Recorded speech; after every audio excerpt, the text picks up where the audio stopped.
The easiest and safest way to install Claude AI on your Android phone is by downloading it from the official Google Play Store. This ensures you're getting the genuine app with the latest features, security updates, and bug fixes.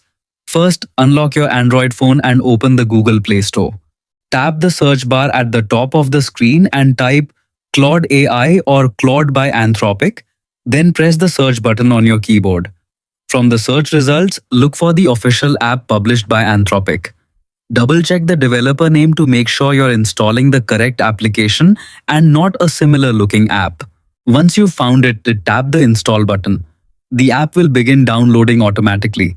The download time depends on your internet connection, but it usually takes only a few seconds or a couple of minutes.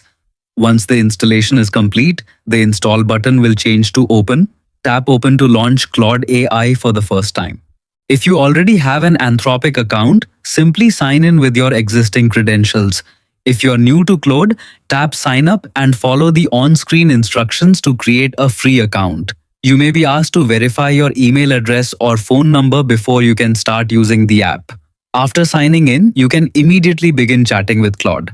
Use it to ask questions, summarize documents, brainstorm ideas, write emails, generate content, translate text, or get help with coding and everyday tasks. For the best experience, keep the app updated through the Google Play Store whenever new versions become available. Claude AI is now ready to use. Thanks for watching. Be sure to subscribe for more quick and easy Android tips.